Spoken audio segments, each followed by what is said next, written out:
Pushkin. Hey everyone, today we're sharing one of Rick Rubin's most intimate conversations ever on Broken Record with Red Hot Chili Peppers guitarist John Frusciante. Rick last spoke to John back in April when the Peppers were getting ready to release Unlimited Love, their first record with Frusciante in 16 years. If you haven't heard Rick's series of individual interviews with the band, I highly recommend you go back and listen. Those conversations are a testament to the band's deep, soulful connection and their unique creative partnership that has proven time and again to soar as a result of Frusciante's songwriting and gorgeous guitar work. And Frusciante rejoining the band again has reinvigorated the group. On April 1st, Unlimited Love debuted at #1 in the US and 15 other countries. In July, the band announced the release of a second Rick Rubin-produced album that's out today, Return of the Dream Canteen. On today's episode, we'll hear John Frusciante talk about the making of Blood Sugar Sex Magik and how his contributions on slower, more melodic songs like Under the Bridge and Breaking the Girl helped expand the Chili Peppers' funk punk sound. John also talks candidly about the dark, drug-addicted years that followed the intense success of Blood Sugar. And he explains how he was able to finally get sober and rejoin the Chili Peppers to record their classic commercial comeback album, Californication. This is Broken Record, liner notes for the digital age. I'm Justin Richmond. Here's Rick Rubin and John Frusciante. And just a heads up, this is part 1 of a 2-part conversation, so keep your eye on our feed for part 2 soon. What's happening, man? Hey, Rick. How you feeling? Good. How are you? Good. What's life on the road like these days? It's been really good. Yeah, really great. Like, playing's been really fun, and you know, it's a different kind of lifestyle. Just like everything is aimed towards being able to get up on stage and do that. And it took me like about a month and a half, pretty much the whole European tour. Every time I walked out into one of those stadiums to play, I was shocked about the amount of people, you know, like I thought we had played stadiums before in Europe, and now I realize we hadn't. Like, wow. Maybe we'd played some festival. We hadn't played anything that looked like that. Wow. Every night, that amount of energy coming from the people and putting out what you feel like you have to put out. It's just, every day when I wake up, I can't imagine going up on stage and in front of that many people and doing that. But you just gradually build yourself towards it throughout the day, and I don't know, it's just a real different state of mind, but I enjoy it. I enjoy practicing all the time. That's the main thing I do, is just practice. And is the energy of the audience, like, can you use the energy coming from the audience to channel that into what you're doing? Yeah, it seems like that happens. That's what I'm preparing myself to take place, because what I play when I'm practicing is not nearly as intense ever, no matter what I warm up with. It's not nearly as intense as what I do once I'm up there. It's just like, I feel like it's something about the people and the general feeling of happiness that brings that out of me. And you can practice all you want, but there's really no practice for doing that other than doing it, you know, because there's no way to simulate it. So yeah. I feel like I'm just warming up. I'm looking forward to next year and stuff. Yeah. You know. So I think the last time we talked, we were starting to talk about playing on albums, and we got through Mother's Milk, and then we got distracted and never kept going. Exactly. So Mother's Milk, it was not a great experience for you. And was that, I can't remember now, was that your first time in a proper recording studio recording, or no? Well, the first time was when we did the song Taste the Pain, and that went really well. Like, did it in one take, and everything, you know, went really smoothly. Yeah, Michael Beinhorn was just hyped when we were making the record, and he was taking on a lot of pressure. I think he had put a lot of pressure on himself that it's got to be the greatest album ever and all this stuff. And he definitely imposed that on me, and me especially, because I think he felt like I was young, and you know, he could really guide me and stuff like this. And you know, so the album felt forced. You know, since doing interviews recently, I've kind of reflected on that period, especially once we got on tour, because once we started touring with Chad after the record had come out and stuff, we really had a thing. Like, I think even a couple of years later, I didn't appreciate what that was. Yeah. I was such a fan of the band before I was in the band that I thought of the magic of that band really highly with Hillel and Jack. But I recently I listened to one song of us around that time of the Mother's Milk tour doing what was usually our first song back then, the first song they ever performed on stage out in LA. And man, I was like, wow, we were really good. I was like, because I always think I was bad at that time. And I listened back to it and I was like, wow, we really had something that other band didn't have. Like we had this very intense energy. Like there was something kind of mellow in comparison about the previous band. Like we really did play every note like it was going to be our last. Like there was this passion and intensity and I don't know, considering that it was basically funk music and that we were playing it that hard, I just don't feel like there's ever really been anything like it. And even though I had an ego about it at the time, I don't think I really appreciated like how special it was. And I think when I really felt like I found myself, I kind of mellowed out a bit, and stopped pushing myself on the music so much. But there really was something we had then in 88, 89 that was, or I guess in particular 89, that was really like powerful. I saw you guys at the Greek Theater at that time and it was mind-blowing. Right. Yeah, that was the very last show of that tour. So yeah. Yeah. And I think part of it also has to do with Chad, because if you think of what drummers in funk bands sound like if you think about James Brown's drummers, right, they're super groovy, but they play almost like jazz, like very subdued, groovy, but not loud. Yeah. And Chad's rocking crazy, which is not your typical funk drumming. Right. But he's got a good funk groove. Absolutely. It's incredible. It's a great combination. Yeah. It's just like there's this heaviness to it, but it's still got this funk thing, but it's also got this extra speed to it. And, I don't know, it's just all four of us. It was just like, it was a real explosion when we came out on stage, and there was like, I don't know, somehow it took me like 33 years to realize what that thing was we had. Because there's other things about that period of time. Like I can be critical about myself in the sense that I wasn't improvising as much as I did after that. Like my solos weren't as, like, ever since then, when I play a solo, it's usually pretty unique to that night. It's rare that I do the same thing in the same place twice, and at that time I feel like I wasn't ready to take that risk. But that was part of the intensity. It was so important to me that it was maximum intensity all the time. When I did start improvising, there was this feeling of like indifference to the outcome.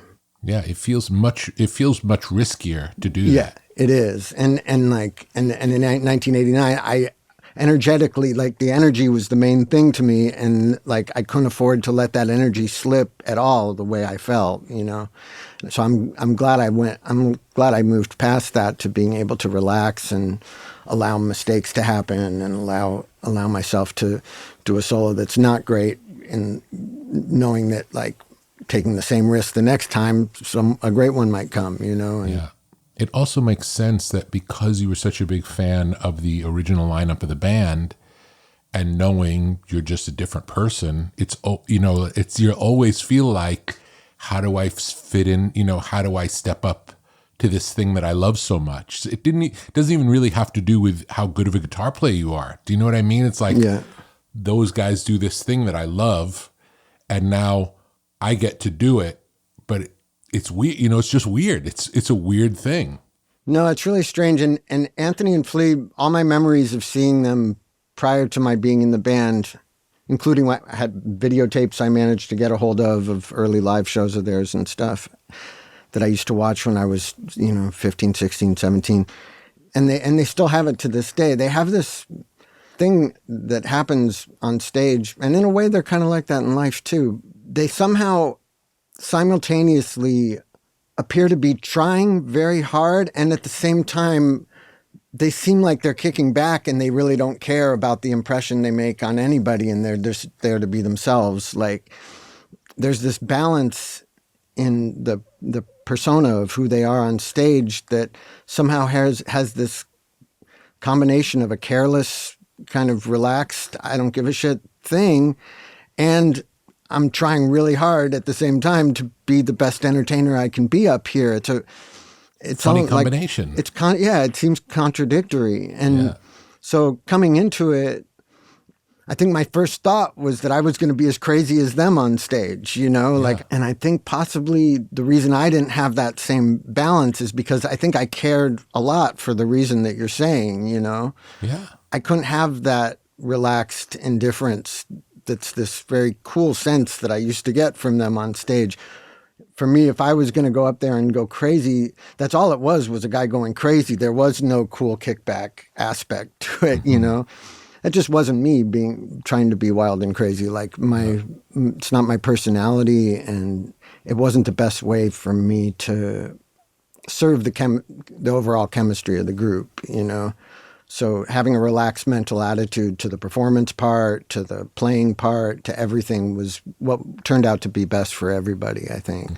But like I say, there was something about the fact that I was just so all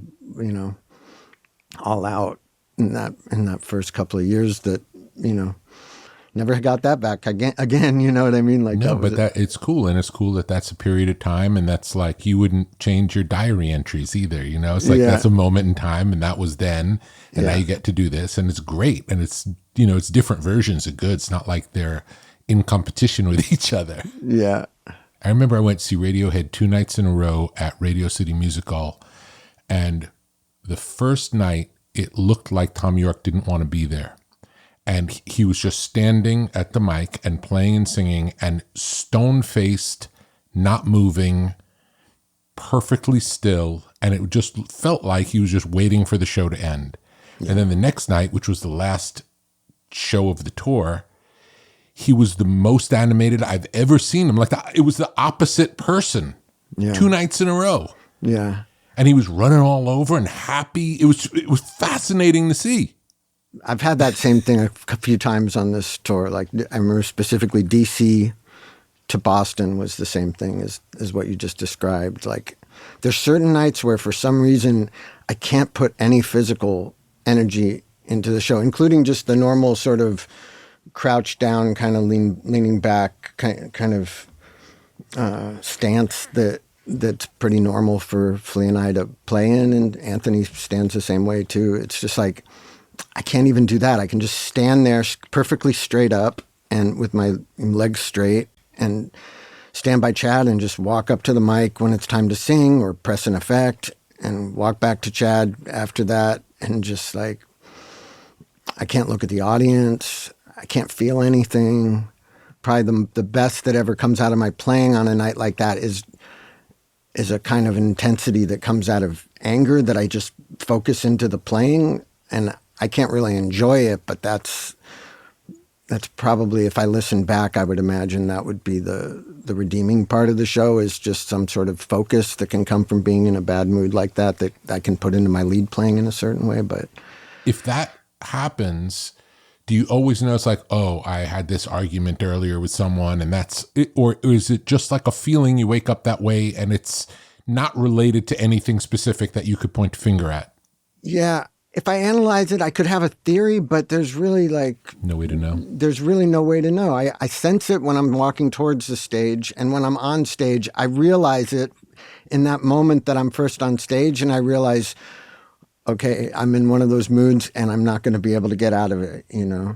And the same thing happens to Flea, but he has a different way of handling it. Like, he might go extra physically crazy to work his way through it. For me, I don't try to do that. I just stand there and get through it. And I'm sure musically the show's great. Like, it's great either way. Maybe. I've got definitely, when I've had nights like that, Anthony will give me back some report, like so-and-so said that somebody who's seen us a lot of times, so-and-so said it was the best show he's ever seen of us. So, so I'm learning to just let it be that way when it's a nice night like that, and don't beat myself up about it while I'm on stage. Absolutely. Or anything. And in my Radiohead example, I can't say one show was better than the other. It was right, just interesting to see how different it could be. Yeah.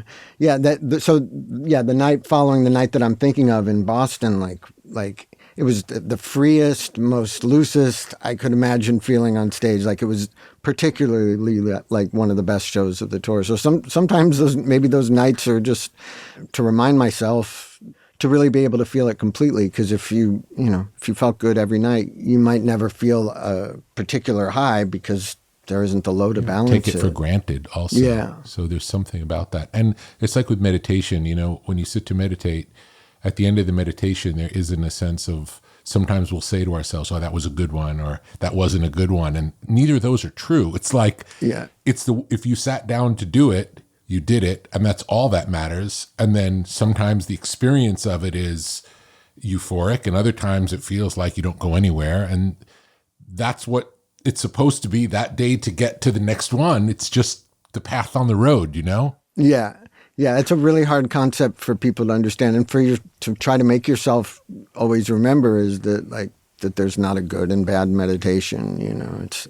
It's a hard thing to understand because when your head is full of thoughts and you just feel like this is not going well, it's not working.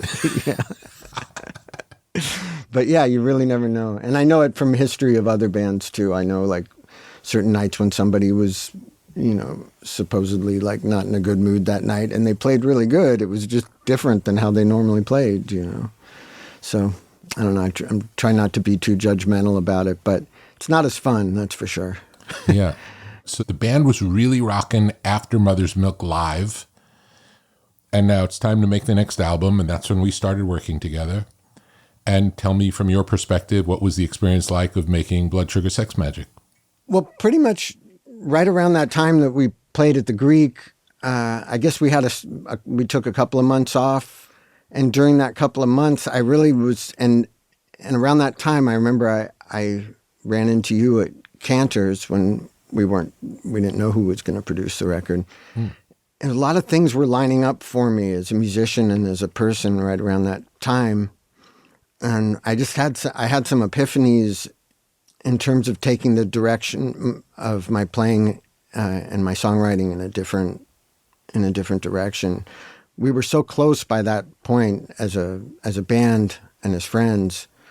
I didn't feel anymore like I had to prove myself or to be what my idea of a Chili Pepper was or anything. I was confident that in my place in the band, and I felt like I wanted to try just being myself, even though I've been gradually being more and more myself as a person and as a musician as that tour went on. But around that time, I was having all these realizations, just listening to music that was my favorite music at the time, and that was different from what the band was always listening to together, because we were always listening to like Curtis Mayfield, The Meters, Sly and the Family Stone, ZZ Top, the Jesus Christ Superstar soundtrack, like different little things that we would listen to together.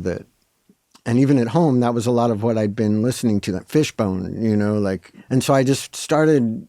Now the tour was over and everything, and I was living in this house, living in the Hollywood Hills for the first time, and just having really strong feelings, listening to things like the Velvet Underground and Television and Peter Gabriel era Genesis. And I was realizing that a lot of power can come from not hitting the strings super hard all the time, from not filling up all the spaces with notes, from leaving big spaces, listening to that guitarist from Bow Wow Wow and listening to how spacious his playing was and how well it supported the bass. I've been a fan of them forever, but just hadn't specifically wanted to play like that. And so I was really starting to realize how much music was starting to really produce these intense feelings inside me. That period only really lasted for a few years, where I had a kind of a synesthesia, where I could. Oftentimes it was seeing, but it was something in between seeing and hearing in my brain that if I put on a record, the feeling was produced. If I put the needle back, the same exact feeling was produced again. And it was like watching a movie or something. So certain records were bringing out those feelings really intensely, or bringing up that phenomena. And so those were the things I focused on. Captain Beefheart was a real big one for me at the time. That was producing, I think, more of those types of sensations than anything else was. So started writing things because I knew Flea and Anthony's taste so well, and I knew the breadth of it, and I knew their open-mindedness. Like, I was still trying to make stuff that I thought they would like, as I still do today. Of course. But I was coming from an angle that they weren't going to expect, you know. And so, like, that Breaking the Girl song was one of the first things that I wrote before we ever started rehearsing. And Funky Monk's song was one that I sort of collaborated with Anthony. He was playing the guitar part, but it wasn't really the guitar part. It was just one finger, and he was hitting all the strings, and he was going bum bum bum bum bum bum bum bum bum bum bum bum bum bum. And so I took that basic rhythm and made a thing out of it. And yeah, Power of Equality, I think, was the basic riff for that. Was something I came up with early, and it was just like I was really starting to understand how to get power out of simplicity, and wasn't trying to compete with Flea as far as being busy and stuff like that. It was one of those things where I finally had it through my head, like, Flea's allowed to be busy. Somehow, like, he can be busy and not sound like he's showing off. If I do it, it sounds like I'm eating into everybody else's space, you know? I was appreciating stuff like Led Zeppelin, where you notice Jimmy Page, his playing, he gives so much space to the drums. He's often not playing. He'll often hold a note and leave it to allow the snare drum to be the maximum size that it can be. And so, yeah, it was putting all those things together in my head and having that synesthesia thing. And so when we started rehearsing, just everything was falling into place like magic. And yeah, I had that talk with you at Cantor's, and I became really psyched about the idea of you producing us, and we all talked about it, and that's what everybody wanted to do.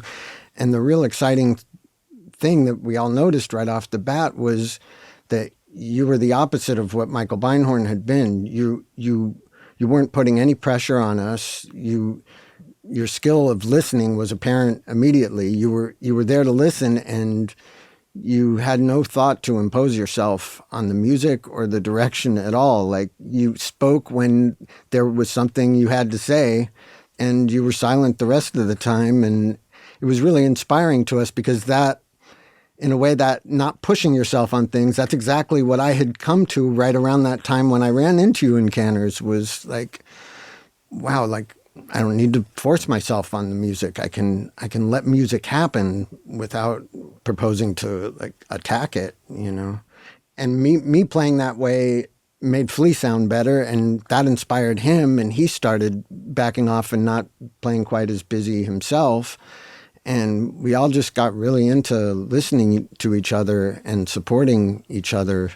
And so it was neat. It was like that time, I guess 1990, we really started to realize what we had as a band and what the chemistry was that was completely separate. You know, like, where in 1989, maybe it was just a more energetic, you know, more powerful version of the same thing. Like, this felt like something that was unique to us. And not to say that Jack and Hillel didn't have a huge influence still on the basic parameters of what we were doing, but we had fallen into a thing where we were realizing who we were as a group, and you being there just helped to solidify it and support it. And every time you had an idea, it felt like something that had to be said. And that's what I was trying to do with my playing, was like, if you don't have anything to say, just play one note. And if you hear that a second note needs to be added, then play a second note, you know. And it seemed to me that that's how your contributions went. Everything you did made a huge difference to the overall thing. And a lot of it was about creating space, you know. A lot of your ideas had to do with like, we were all being more conscious of the space that we were creating between each other's instruments and each other's notes. And you emphasized that same thing, like telling me not to play for a whole verse, or telling, you know, Chad to lay out for this part, or Flea to lay out for this part, or for everybody to do a complete silent pause right here, you know, like all those kind of ideas were mind-blowing for us at the time. There were things we never would have thought of, you know.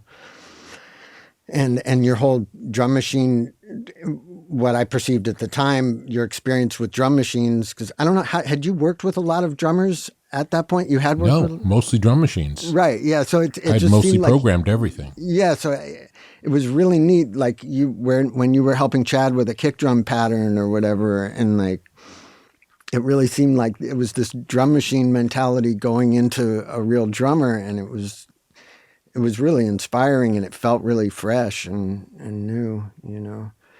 And all that stuff was really inspiring. In that period of time of writing that record, I think of as being like the happiest time of being in the band, you know, in that first period. That's great. I can remember being at the Alley one time, exactly this story you told. I can't remember what song it was, but I remember saying, and I can't remember who I suggested it to, is like, okay, not everybody has to play from the beginning of the song. What's it like if Flea lays out until the chorus, or John lays out till the chorus? Let's try. What's it like if we lay out till the second verse? What does it do? Let's hear it. Yeah. And just like thinking about it. And I didn't have a idea of what would work or not. It was just a way of thinking of how can we create more space, and how can we do things that allow the material to develop without having to keep adding more things later. You know, like if you take something away in the beginning, then when the normal third instrument comes in, it feels like an event, and we haven't had to add anything. We did it by taking something away. And exactly. I remember having that conversation. It felt like it was a big deal at the time because it worked. Whatever thing we were trying it on, it worked. And it was like, oh, this is a new tool in the bag of tricks of things that can work, you know? Really. And again, I think I'm assuming that your experience producing hip hop was an influence on it because of the constant muting and unmuting that takes place when you're making that kind of music. It was absolutely. It was basically like you were muting the guitar for the first verse and saving it for the second verse. You know, like we were all conscious that was where you were coming from, and it was so neat to hear those ideas being applied to a rock band. You know, like. It just made us think in a way that just wouldn't never have occurred to us. We write the verse, that's what we play in the verse. You know, we think of ourselves as a unit. We don't think of ourselves as like separate. So it was really neat to hear how space could move things along. And I wound up needing to do less overdubs on that album as a result of exactly what you're saying. Like I've often looked back and go like, how did I get away with doing so few overdubs and still the songs feel like they developed from beginning to end? And I think it's the arrangements. Absolutely. Yeah. I remember we were, again, I don't remember which songs were when, but we had gotten to the point where it seemed like we were ready to make an album, and then there was some record label stuff going on where we weren't allowed to go into the studio, and ended up writing for probably close to another year. So there was already an album's worth of material that, had things been normal, we probably would have recorded. Yeah. And then instead we used that time to just write a bunch more songs. And again, I don't remember which ones came earlier, which ones came late, but I know a bunch of good ones came late too. You know, I think there were good ones on both sides. Yeah, we decided that there was no way we were going to be on EMI anymore because they were taking too much control away from the band, like editing the record without consulting us. The mix was done without consulting us. We never approved any mixes. Putting things out without asking us, whatever it is, 12 inches or whatever. Just like, I guess we hadn't noticed because the label just hadn't cared about the band in the first few albums, so nobody had noticed that we didn't have artistic final say. Mm-hmm. And so we really wanted to be with a label that trusted us and was going to allow us to be ourselves and allow us to have artistic final say. And it turned out there were several who were willing to give us that. And so it was hard for somebody to talk EMI out of letting us go. But Mo Austin made a deal with them and made a deal with us. And that was the label that we felt comfortable with. And we really liked him, you know. himself. Even when we had decided at one point not to go with Warner Brothers, he made a point of calling each person in the band and saying some really nice things. And that was what did it. We were just like, okay, this is a really warm, sweet guy here. Yeah.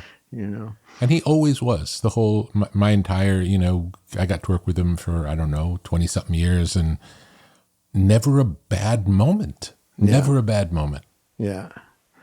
Yeah. No, he was great. And so we took a couple of months off. At one point, I remember from the rehearsing, writing process, Flea did My Own Private Idaho. Yeah. But I think even during that time, maybe like Anthony might have, and I might have written I Could Have Lied at that time, which came from a very real experience. A girl he really liked didn't want to be with him, and we drove around all day talking about it, drove to the bank, and it was a rainy day, and we were just having a conversation about it. And I'd been recording stuff on my 4-track and with a sort of finger-picking style on the acoustic guitar, but oftentimes putting wild, crazy guitar solos on top of them. So we'd been having this conversation all day. I guess I thought it would be cool to do something like this 4-track stuff I'm doing, which is the stuff that later came out on your label. That's the music, the 4-track music I'm talking about. Mm-hmm. And I was like, we should write a song about this thing that Anthony's going through, but in the style of this stuff I've been recording on my 4-track. And we did it that night. We recorded, I think we came up with a basic idea for the music, and Anthony wrote some stuff, and then I seem to remember him going to his house and writing some lyrics, and then driving back and recorded the vocal. And we weren't even, the demo was so good, we were considering even if the recording of the band didn't come out good, we would use that demo on the record. Yeah, so yeah, so I'm pretty sure that was in that break, and then yeah, when everything cleared and we were allowed to go in the studio, I guess we probably rehearsed for another month or two or something, and then moved into the mansion, which was another thing, like to live in this house that was like, again, just a warm, cozy feeling as opposed to a sterile, professional feeling. Mm-hmm. We wouldn't have ever known that was a possibility, to us. You had to go in a studio to record a song, and you were just like, no, we could make one. I don't know why I thought that either, because I'd never done it before. I don't really know why. It was a strange, I think the thought was they had made this group of albums. I didn't get the feeling that there was ever a great recording experience for the Chili Peppers, and they were all similar in that they all went into a corporate studio and recorded. What can we do to make this one the first one that's not like that? Right. And I would drive over Laurel Canyon all the time, and I loved that house. And then I just tracked down the owner and asked if there was any way that we could rent it, and it worked out. We looked at other houses before that, and it wouldn't have been as good. That was a really special place. Yeah, it really was. Yeah, and we were so excited by stuff, just like hearing all that natural room sound on the snare and stuff. It's like, it's when I hear it today, it sounds really overblown, but it was exciting, It really was. Yeah, like, and it was perfect for that record and how we had arranged the tunes, because how sparse they were. Yeah, exactly. Yeah. It filled up the space whenever the guitar wasn't playing or the bass wasn't playing, or the drums. It almost sounded like you didn't need anything but drums to fill up the space. Everything else sounded like extra. So yeah, it was really magic. And I remember when we did the overdubs where everybody played percussion instruments. I remember when we recorded Up at Midnight Behind the House Outside. Do you remember? Hot Tamales and the Red Hot. Yeah. We did good stuff. It was fun. And I remember Anthony was singing upstairs in one of the bedrooms. Yeah. Yeah. Flea was saying that moment of recording the Robert Johnson song in the behind the house and the outside was it's like his favorite recording experience ever. Yeah, it was. Some car drove down Laurel Canyon. You could hear it was filled with girls, and they screamed like right before we started recording it. It was like, wah! So cool. It just felt like that was right as we had pressed record, and it was just like, oh yeah, that's the magic sound that's supposed to go right there, When you brought in the songs that didn't sound like previous Chili Pepper songs, what was the reaction from the band at first when you came to rehearsal with, let's say, Breaking the Girl music? total openness, total excitement. Like, wow, that to me, it felt so easy to write something like that. It felt like I could have been doing that all along. I didn't know that it was going to be okay, you know? Yeah, because up until that point, what the Chili Peppers was a very specific thing. It was hard funk with rap vocals, always. Yeah. And on this album, that mold got broken to just be good music, whatever the good music was. Yeah. And I hadn't realized how much those limitations that we were working in as far as the musical style, I think I thought of that as just as intentional. I didn't think of it as that they just weren't able to write something like Breaking the Girl or something. I thought specifically they didn't want to do that. And the more I got to know them, like on the Mother's Milk tour, Anthony and we had a really nice drive in Germany at one time, just like we'd never listened to David Bowie together, and we listened to Hunky Dory. We had a cassette of it that a nice woman from EMI gave to us. And yeah, just seeing him feel that music so intensely. And so along the way throughout the Mother's Milk tour, I'm starting to put it together into my head that like they would really like it if I wrote stuff like this. And in a lot of ways, it was the most natural thing that I could do. And but it was also that not just that there might have been an inability to write stuff like that before, but like I really loved the band within those limitations. Like sure. I really that funk punk, sometimes heavy metal, but really good version of heavy metal thing that they had. Like as a fan, I thought it was such a brilliant combination of things that I didn't want to mess with it myself for purely artistic reasons. You know, I didn't. And also, you never know something till you've tried it. And absolutely. I didn't know how good we would sound playing something like Under the Bridge or I Could Have Lied. Absolutely. Like we were saying, like even with I Could Have Lied, we had doubt as to whether it would even sound good with Chad and Flea playing on it. You know? I can remember when we were putting songs on the album, deciding that, what's the song that ended up on the Conehead soundtrack? Soul to Squeeze. Yeah, it's like, well, that couldn't be on the album because it was like too mellow. And we already had a mellow song. Like, do you remember that? Yeah, and you really did your best to convince us to put it on there. You were like, I think it's one of the best songs. You know? It's such a good song. And when we were writing this last batch of material that we wrote for these couple albums, I listened to the whole album. I listened to each of the whole albums at some point during the making of it, just to see where we were at and what we might be missing. And when I listened to Blood Sugar particularly, as you know, as great as it is and everything, I was just like, we were insane for not putting Soul to Squeeze on that record. Like, I remember clearly Fleas and Mice thinking and stuff. Of course. I remember us both particularly being like, too much. Too much. As it is, we've got 3 songs like this, and that's already way more than enough or something like that. It's just such a good song, though. It's such a good song. Yeah. But you never know. Like, you really never know. And it's like, if the Ramones would have made an album like Hunky Dory, I don't know if we would have liked it. Do you know what I'm saying? It's like, you don't sometimes when the formula is good, or AC/DC, you know, there are bands that you want to sound like the way they sound. So in some ways, it was risky. Now, in retrospect, it worked out, but it was risky. The other thing that it did was there were already a handful of those albums, so it wasn't like this was the band's second album of their career. Yeah, they had already mined those fields for some time. Yeah, and it seemed like good timing to expand. And we didn't expand like crazy. It's still, if you liked the old band, I don't think you would have not liked the new band. It wasn't like 180 degrees in the opposite direction. It just was widening the scope. Yeah. There definitely were people who didn't like us, like who turned on us at that point, for sure. When Blood Sugar came out. Like, for sure.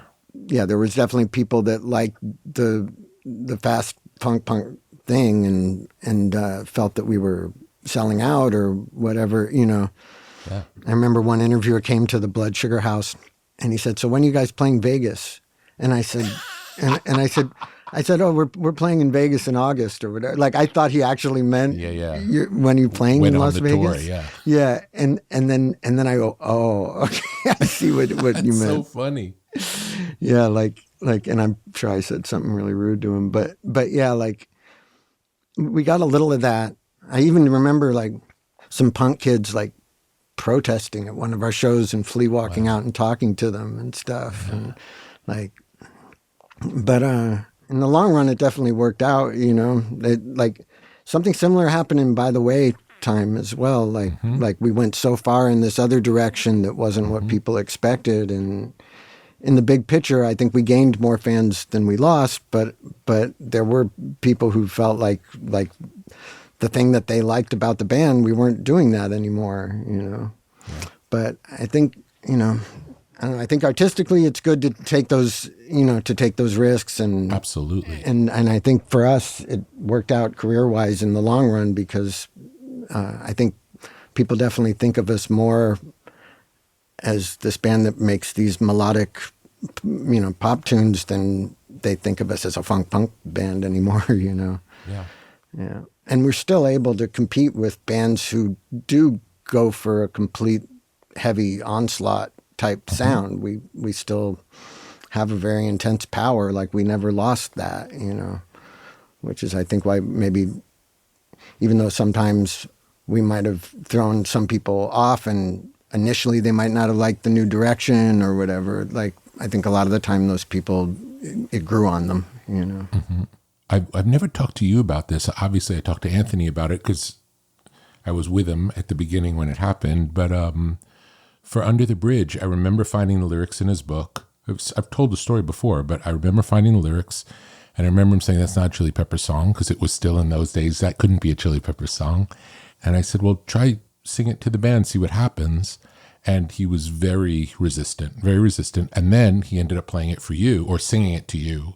And then you came up with the music. And I remember he was still terrified for you and him to present it to the rest of the band, because it seemed so far outside of anything that had come before it. But I wanted to ask you about it.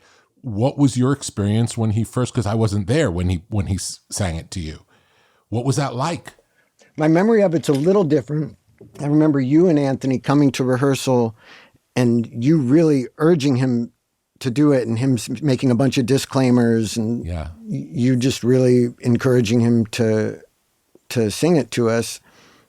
And he sang it to us, and Flea drove me home often in those days, and Flea and I driving home, and it made us really sad.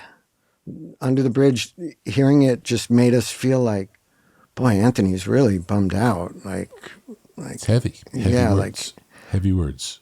Yeah, we just felt really like bad for him, and it was just this like sad kind of experience, and going back to my house and just thinking, boy, that song is a real bummer, you know, like not meaning that it's bad, meaning that emotionally, like I thought of it as a song about that he doesn't have any friends. That was how I described it in my head.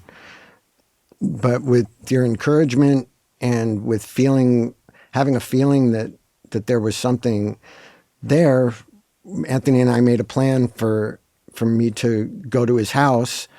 And I wasn't super looking forward to the thing. Like I thought of it as a depressing. Yeah. And as a friend, not really knowing how to be there for that part of him, you know, I guess I felt maybe in some ways like he didn't feel like I was there for him as a friend or something. But we got together to do it, and I had some vague ideas in my head. I thought, there's these Jimi Hendrix songs. There's a couple of them on Axis Bold as Love, the song Bold as Love. And it's got this kind of chord progression that's very similar chord progression to the chord progression of Under the Bridge, where it starts on a major chord, but it goes to a minor chord in the course of the chord progression. So it's basically happy, but it's also got this slight sadness that it moves right through. And I think so even though I didn't know exactly what we were going to come up with, like driving there, I remember I specifically thought, do something like Bold as Love, like, because we'd also been performing a cover of Castles Made of Sand, which is off that same Jimi Hendrix album, and it worked live. Like, our audience liked it, you know. That's my favorite Jimi Hendrix song. Right. I love that song. So we'd been doing that all through the Mother's Milk tour, and everybody loved it. So I knew we could sound good playing something like that. Yeah. And so I thought, I'll just write something like that. And we figured out how to have the chords and the lyrics and the melody and all work together with that. And there was a Joe Jackson song that I was particularly fond of called In Every Dream Home and Nightmare, where when it gets to the chorus, there's nothing on the one. There's the verse happens and then there's a little drum break, and so the verse ends and then the drums go.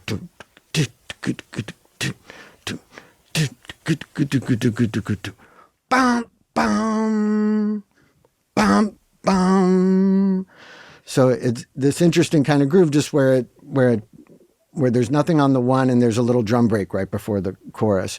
So when Anthony and I came up with it, that was what I envisioned in my head was we could do a chorus like that Joe Jackson song. So what I came up with to have a similar kind of drum break after the verse is over, this little breath, and then in our case it went 1, 2, 3, bum, bum, bum.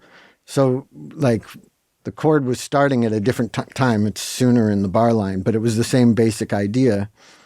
I played Ryan, our engineer, that song, saying, "This is where I got the idea for Under the Bridge chorus." And the chorus went by him, and he was like, "I don't hear it." Of course. Yeah, but conceptually, it was that idea of start later than the one rather than on the one for the chorus. That's a really interesting point in general, how we can be inspired by a piece of music or a technique in a piece of music and then make something inspired by it, and it's nothing like it. Yeah. It's nothing like it. It's just some underlying rhythm or organization or principle that gets you to the next place, but it's not the song at all. It's just a technique. Yeah. Yeah, we did a lot of that back then. Flea and I were really on a roll with that. What we perceived as ripping, we called it ripping something off. Yeah. But there isn't one example of that I would just think that I would say comes anywhere near plagiarism. You know, it's really inspiration. And it's like, oh, we could do something like that. And the context is so different that it's has nothing to do with the original. Yeah. And a lot of the time, it might be in the guitar part or the bass part, but then that gets covered up and interacted with by the drums and the guitar or whatever, and you wind up with a completely different texture and a completely different sound and a completely different musical statement, where a lot of musicians I've known have been paranoid about stealing from anybody else. And then for some reason, those same musicians actually have bass lines or guitar parts that are exactly something else. Direct rip-offs. Yes. And they didn't know they were doing it. Yeah. You know? So somehow I feel like by being conscious of it, we were controlling it, you know, and it would be a theoretical idea that we were taking or an idea that has something to do with the relationship of the instruments and it's not actually taking music from somebody else. Yeah. It's like architecture. Yeah. Yeah. So then we finished that album. I remember we had a really good party at that house. It was really fun. It felt like 1,000 people were there. Do you remember that? Yeah, that was a lot of fun. That was really good. Yeah, playing the music everywhere in the house and stuff, and people playing ping pong, and yeah. And then you went on the road, and then how long was it before it stopped being fun? Well, we had a pretty big break between, especially because we weren't really involved in the mixing. So as I remember it, from the time I left the recording studio, I think of it as being like a 6-month period or something that we weren't doing anything. It was probably shorter than that, but I seem to remember having a nice long break, you know. And during that time, there's a couple of things that happened to me that I think like switched my mental gears around. Like one was a bad acid trip, like taking acid in the wrong environment and feeling at the time like I was never going to be the same and being stuck in that mindset, and then waking up and feeling like, okay, I'm normal now. I'm not stuck like that. But as the weeks went on, starting to realize, God, I don't think I am the same anymore. And also started, I won't get into too much into the drug thing, but they did seem like pivotal things that took place that started occasionally using heroin around the same time. And gradually, and as I had already been smoking pot all day long, but it was having a very positive effect, up till then. But especially when that happened with the acid trip, it was just like, I think my brain definitely needed like a clearing, and I didn't allow myself for that. I was so attached to the relationship between pot and my creativity that I couldn't stop doing that. And gradually we went on tour, and gradually that synesthesia that I was talking about, it was gradually getting weaker and weaker. Like there was a distinct feeling of it drifting away, and it was fading, I would guess would be a good way to describe it. And with the limited experience I'd had in my life up till then, it seemed like if I didn't have that, I wasn't going to have creativity. Like I thought that they were the same thing, and I thought if I didn't have that, I'm going to go back to being how I was at mother's milk time or something. And the one activity that I could do that still was producing that phenomenon was drawing and painting. And I guess that had a lot to do with the fact that there was no purpose to it. I wasn't doing it for an audience. I wasn't doing it to be good. I wasn't doing it to impress anybody. I wasn't doing it to make money. So somehow that part of my creativity gradually was the thing that I was clutching to more and more. And music itself was starting to seem more and more meaningless. And I was having a lot of strange experiences where like I couldn't find any CDs or records on the shelves that I wanted to hear. Everyone had some sort of bad connotation to me.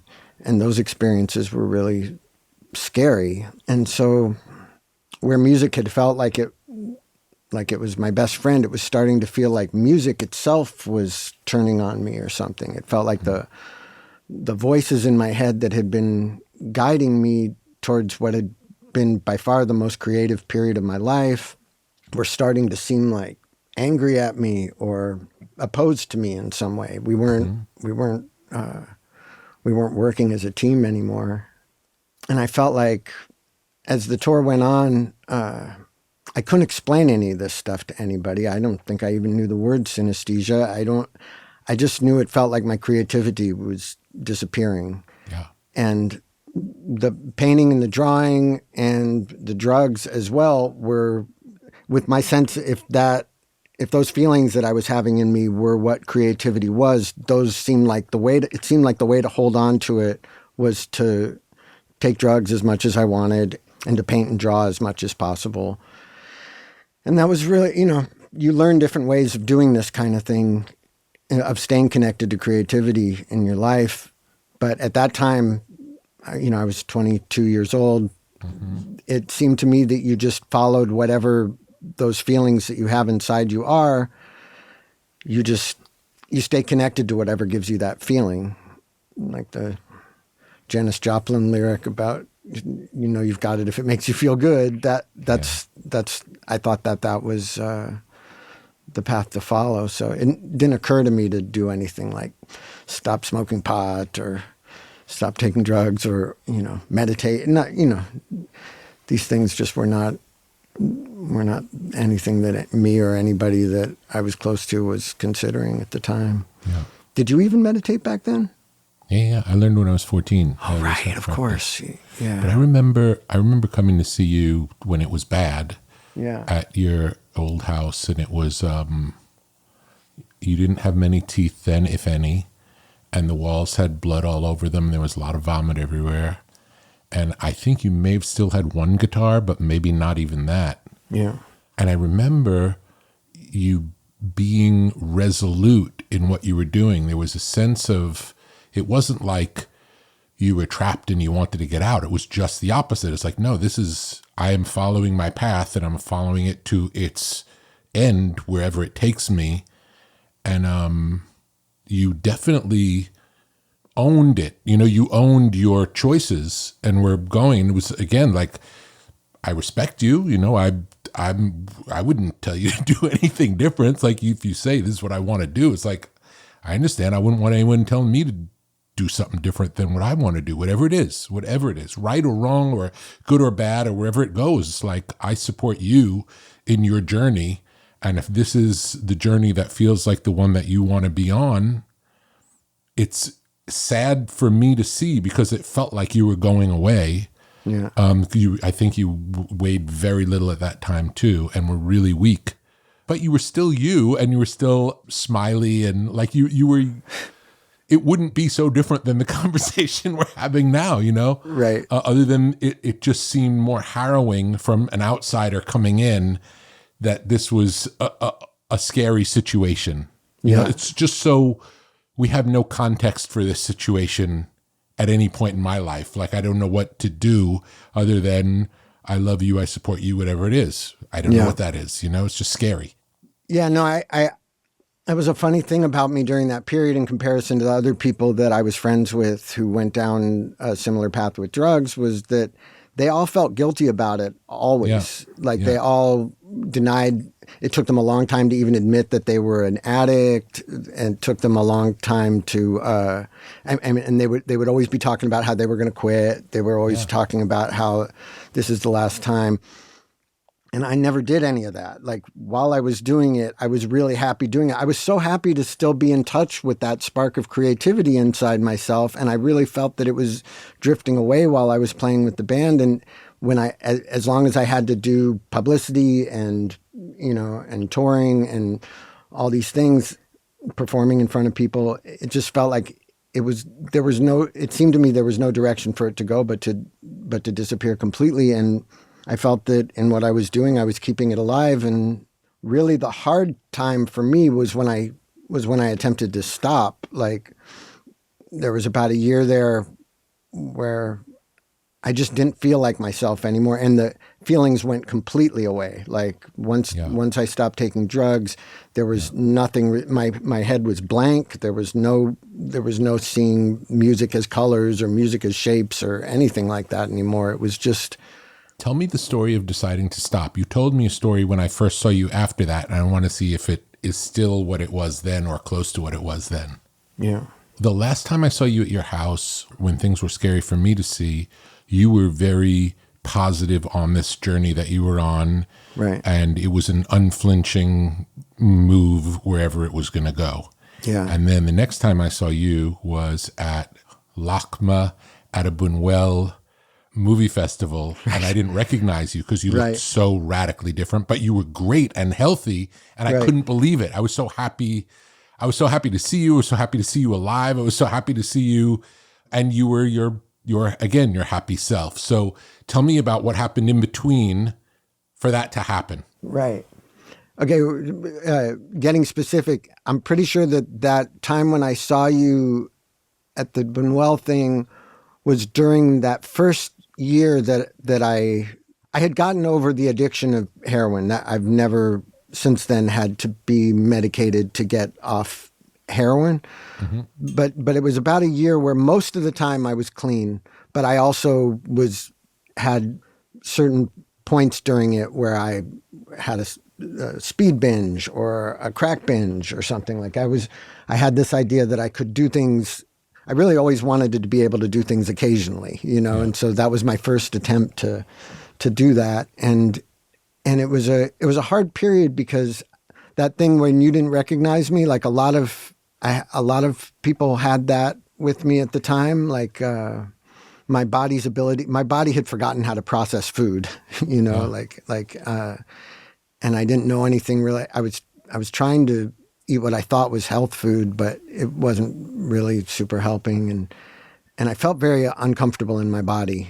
And so that first year was really a struggle, because not only was I trying to exist in the world knowing I don't have those things that I was describing as feelings and vibes connected with music anymore. At least it wasn't in the pronounced way that it was when I had synesthesia, but boy, did Joy Division mean everything to me back then. Did like Nirvana, Bob Marley, Joy Division, those three things in particular, like I was so crazy about those particular things. Like they meant so much to me. And I didn't have that specific colorful reaction to them that I was describing that, from the Blood Sugar time. But I don't think music had ever meant so much to me because life seemed so bleak otherwise. People didn't really enjoy being around me. People felt sorry for me a lot. The same sense of humor that used to be funny when I was like the young, handsome, cool guy.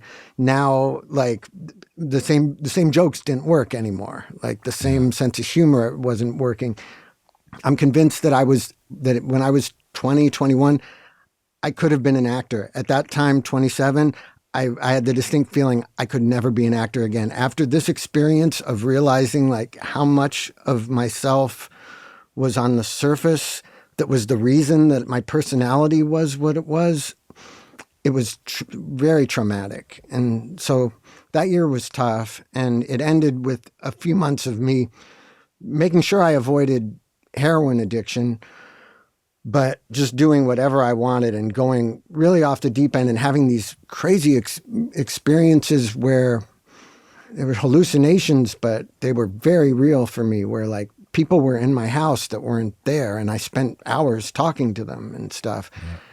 Marcel Duchamp, Flea and Clara, like Perry Farrell, all kinds of people were there, and I thought they were there. I would call them afterwards talking about what we had done yesterday. Why did you leave? Because they would just disappear after a matter of hours of hanging out with each other, and then they would just disappear. And I would call them wondering, what happened? Where did you go? And it wasn't until I'd had that experience a bunch of times that I realized, wow, these things, I'm hanging out with people really late at night. And that was the way to know for me, like if somebody's here and it's 2 a.m, they're not actually here. So that was a pretty mind-blowing period of time, because I remember trying to make 4-track recordings at that time and finding that I was completely unable to follow a musical idea to its completion. But as far as experientially, what was happening during that period of time, as far as my experiences listening to music and having feelings, and I don't know if it was communication with people's astral bodies or hallucinations, I'm not sure what it was, but it was very real. And I remember getting, there was a very loud voice in my head that said, "You're going to be dead by your birthday." This is in December, and my birthday would have been 4 months later. And the voice said, "You're going to be dead by your birthday unless you get clean." And so I was pondering this, not sure, because throughout that year that I tried to be clean, it didn't seem like anybody wanted to be my friend. It didn't seem like anybody wanted to really connect with me. It didn't seem like I knew how to interact with people. And so all of a sudden, that voice came saying that I was gonna die in a few months. And all of a sudden, all these things started happening that forced me into a position of having to get clean. I had several $1,000s, probably $6,000, $7,000 in cash in my closet, and that I would carry around with me. And I went downtown to buy some drugs, and I came back, and the first thing that happened was the landlord came to my house, said he had to look inside my house. And I said, "I can't let you in," because there was needles and blood and different things, and it was a real mess. Even if it wasn't for the needles and blood, it was just messy and disgusting. And I knew he wouldn't be happy. And so he said, "Well, if you don't let me in by tomorrow, I'm going to have to come here with the police." And I already had a warrant out for my arrest because I'd gotten picked up downtown buying drugs, but they let me go. And I mean, they let me out. There was a court date coming in the future. So that was the first thing I did, was I got everything I needed out of that house and had an acquaintance drive me to a hotel. And then I had that $6,000 or $7,000 and came back from buying drugs, and the money just was gone. I had no idea where it could have gone. My best bet was that somehow I lost it in the taxi, but that was all the money I had. And then Bob Forrest, the friend of mine, put me on the phone with Bob Forrest, and he said, I can get you in a clinic to get off drugs. You can do it however you want. I told him I'm not addicted to anything. I don't need pills or anything. And he said, if you don't want to take them, you don't have to take them. Like, you need to go in there just to reset your mind. And I really had no choice. I mean, it would have been between that and just being a bum on the street, you know, like moving into a tent or something. Yeah. And so I did it. And this, for the first time, I tried a few times to get off drugs, but this time I had a feeling for the people who were there. Instead of arguing about the wisdom of being completely clean and admitting yourself an addict and that means you can't ever take anything, instead of arguing with this stuff, I really tried my best to help the other people who I was in there with. And by some weird fluke, like DH, the original drummer I played in the band with, wound up in the same hospital with me at the same time. And yeah, so I just felt this empathy for the people that I thought, regardless of what happens with me, like I don't want to mess up anybody else's experience here, because they've all been having a harmful effect on their loved ones and people around them. And like, I'm not going to say anything to argue with their attempt to better themselves, you know? And so I went through that 30 days, and that was December of 1997. And 1998 turned out to be a really productive year. The first few months, again, were really boring. I didn't feel good inside myself. And I feel like, especially nowadays with the internet and stuff, people forget how valuable it can be to just be really bored, you know? Absolutely. How valuable it can be to realize I'm not comfortable in my body, you know? To realize I have no ability to communicate with people, you know, to push yourself and to try to get better at listening to people and talking with people and having fun with people, all that stuff, like to actually have to make an effort for it not to be able to just be some automatic thing you can do by saying something you think is witty that you don't actually see the reaction to, you know? Yeah. And so I had several months that were really boring, and then I think other people, you know, saw me as being at a really good place, and before I knew it, they asked me to be in the band again, and we started writing Californication. Incredible. How many years was it between leaving the band and coming back that time? I think about 4.5 years, maybe 5 years. Mm-hmm. And like I didn't know what I was capable of anymore, but it didn't matter. I think something had turned around in my head where I realized that making music wasn't about making music so you could generate these intense feelings within yourself. Mm-hmm. Like, I think I was almost looking at it before at the Blood Sugar time as if making music was a way of creating a sort of a painting in my head or something, you know. Throughout all those years, the music that I really felt strongly about, like those people I just mentioned, and Jane's Addiction and the Germs and David Bowie, the things that really meant something to me from music, it felt as if those people were giving me their friendship. It felt like when I was alone, they were my friends. So I think I had it in my head that I suspected, and I wasn't sure, that making music can be a way of helping other people, a way of giving to other people, not taking yourself from the music.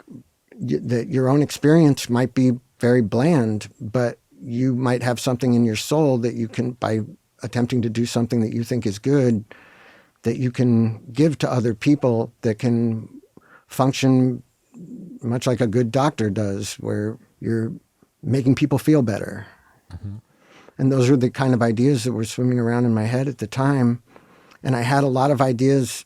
I had never regretted quitting the band during that 5 years, but towards the end of it, I started having these visions of what we could have done back in those days. If I had stayed with the band, what new musical territories could we have covered? You know, what new ways could we have combined that melodic aspect with the funk aspect and things like this? Because on that Blood Sugar album, it's kind of segregated. It's like there's the mellow melodic songs, and there's the funky, fun kind of songs, and there's a little bit of crossover here and there, but mostly they're distinctly separate. And so I started seeing how the two things could have fused together in different ways.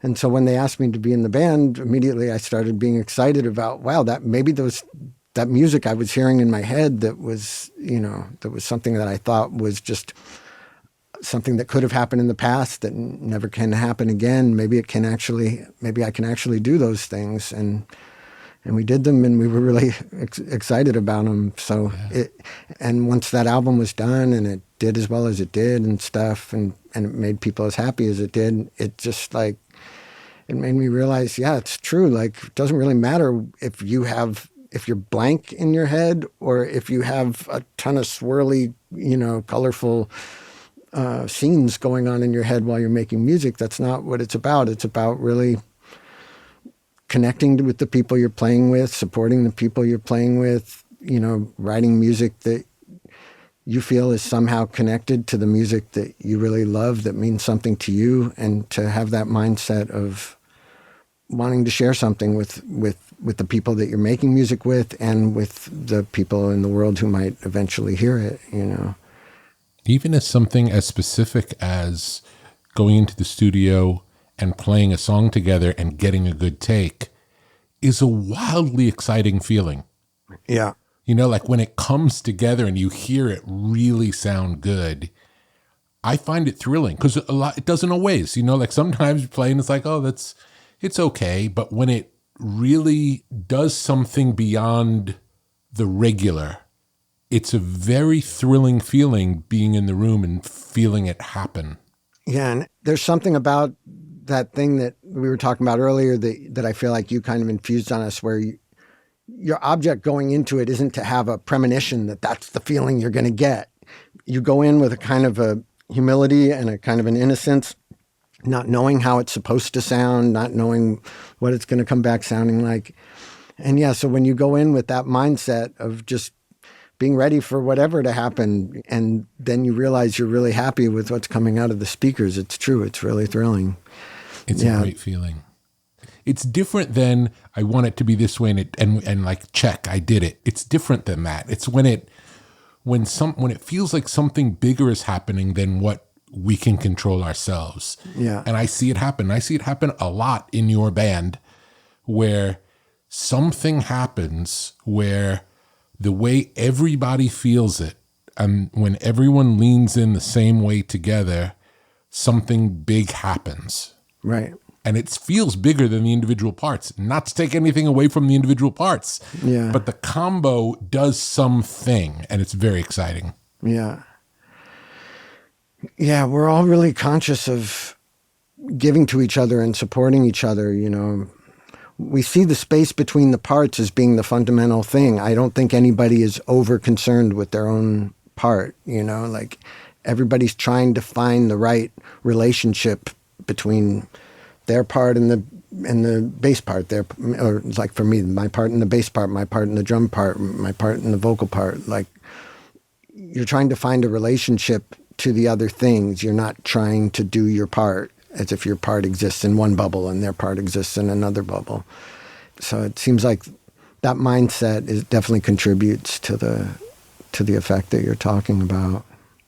Yeah, that Californication record really, like when I listen to all our records, it's my favorite one in terms of the band's connection to each other. And it seems like we were really all opening up this door that made us able to do that we hadn't seen was there. And like a lot of people think like that my playing was like less developed then or something, that I got better as it went towards Stadium and Arcadium, and I can see how people think that, but because maybe technically I got better, but I really wanted to play in the way that I was playing then. Like stylistically, I felt like having a tone that was like clean to the point of being like weak sounding. I felt like it made Chad and Flea sound really good, Yeah. And to play in a way that was simple and kind of feminine, like not so much the macho, guitar god guy, but to play in a way that that was, again, just as simple as possible and supportive of everything else. I felt like it made them sound really good, you know, and I don't know, it's something I try not to lose connection with because I really do love just going off on the guitar and playing in a wild way, but there's definitely something to be said for the way I approached it on that record. I was really inspired. I went into it knowing, okay, I don't sound like Jimi Hendrix right now, you know, like I played guitar on and off for those 4 years, but I didn't have the same kind of muscular ability that I did then. So like my vibrato didn't sound like, I couldn't do that Jimi Hendrix kind of vibrato, but I practiced really hard and I got to the point where I think I could have done it, but I was, by the time we went in the studio, but I was, along the way, I developed this style that I thought was better, that was rooted more in stuff like Joy Division and Bow Wow Wow and The Cure and stuff like this, where I felt the guitar playing is really television, where the guitar playing is really powerful, but it's not particularly muscular. And I felt that I'd hit on something as far as a new way of rounding out the band's chemistry, you know. In that album, you also started singing harmony in a big way. That's where it really, harmony came into the picture on that album as well. Exactly. Yeah, and that was 100% you, like because I definitely was not open to the idea initially. Like you really had to talk me into it. I can remember we were at the Village and we were listening. I was playing you some Simon and Garfunkel stuff just to show, like, look how cool it is when the harmony crosses over. It's like it does there's some whole other level of sophistication to the music when you have this other harmonic thing going on that we didn't have at that time. It's like maybe there's a place for it. And it could have not worked, but it worked. You know, it could have, who knows? I remember there were also many experiments we tried that failed. You know, it's like you never know.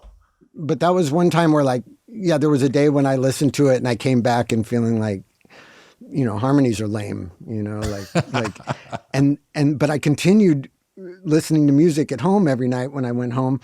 And then I started realizing that there were harmonies in all kinds of music that I loved that I hadn't even noticed. You would think I'm a singer, I'm a musician, like listen for it. I would have noticed, but somehow we hear it as if it's in the lead vocal and we don't, our ear doesn't consciously, it's a backing vocal. So it's doing its job. It's not the focal of attention. And your attention just stays with the lead vocal and you don't realize that there's this harmony part that's really giving it depth. And the more music I listened to where I was listening for that because you'd been pushing me to do it, I started realizing, geez, all my favorite records have these great harmonies on them, you know? So I started getting excited about it and at least enough to try it. And I don't think it was till the record was done and Guy Picciotto from Fugazi told me that specifically he loved the harmonies on the record. Yeah. That was when I realized, like, oh, wow, okay, cool. That was good then, you know? Yeah. It seemed just passable when I was doing it. It didn't, I wasn't 100% convinced, you know? It was really good. I remember it was really good. And it just felt like, again, like another door was open, you know, just of what, another thing that could possibly happen. Yeah, it's true. I can't imagine all our records since then if we hadn't done that. Yeah. I feel like maybe we should stop now and then we're going to do this again because I feel like it's going to take us a couple of hours to talk about each album, I think, based on how long we've been going. Right. Okay. You mean like sometime soon? You mean like a year from now? Whenever you want. We'll do a part 3 whenever you want. But I feel like there's enough for us to talk about where to go in depth where we just need a lot of time. Okay, great. But this was it's a great next chapter from where we were. Right. Okay. So let's plan on doing that. Okay, cool. Cool, yeah, man. Sounds good. I love talking to you. And I feel like, again, I know you forever and I feel like I learn every time we talk about stuff, blows my mind. Thanks, man. It's you're the best person to do an interview with. It's really pleasant talking to you. Cool, man. Thanks to John Frusciante. Be sure to keep an eye out for the second half of his conversation with Rick Rubin coming soon. You can hear all of our favorite Red Hot Chili Pepper songs on a playlist at brokenrecordpodcast.com. You can follow us on Twitter at Broken Record. Broken Record is produced with help from Leah Rose, Jason Gambrell, Brent Holliday, Eric Sandler, and Jennifer Sanchez, with engineering help from Nick Chafee. Our executive producer is Mia Lobel. And if you like the show, please remember to share, rate, and review us on your podcast app. Our theme music's by Kenny Beats. I'm Justin Richmond.